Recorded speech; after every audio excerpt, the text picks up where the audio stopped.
სურსათის ეროვნული სააგენტო წინა სახელმწიფოდ გაზრდილი მოთხოვნის გათვალისწინებით საკონდიტროებში სახელმწიფო კონტროლს მთელი ქვეყნის მასშტაბით ახორციელებს.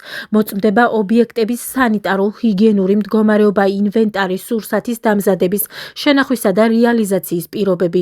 ნედლეულის ვარგისიანობის ვადები. სურსათის ეროვნული სააგენტო მოუწოდებს მომხმარებლებს, რომ დარღვევის აღმოჩენის შემთხვევაში ინფორმაცია დატოვონ ცხელხაზზე 1501. დააკავეს მძღოლი, რომელიც ნაძალადევის რაიონში ჯერ ქალს დაეჯახა, შემდეგ დედას, რომელიც გზაზე მის დასახმარებლად გადავიდა.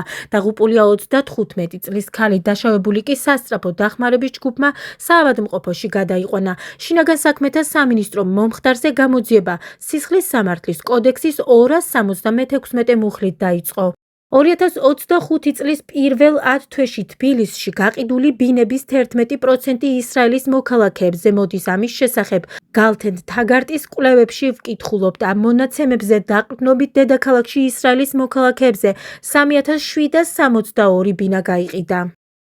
გარემოს ეროვნული სააგენტო მოსახლეობას ამინდის გაუარესების შესახებ აფრთხილებს მათივე ცნობით 12 დეკემბრის დღის მეორე ნახევრიდან 14 დეკემბრის დილამდე საქართველოში ძირითადად ქვეყნის დასავლეთ ნაწილში მოსალოდნელია წვიმა, ზოგან ძლიერი ქარი, ქვეყნის მთიან რაიონებში თოვლი, ზოგან ძლიერი, ნისლი, ქარბუქი, გზებზე კი ლიბყინული.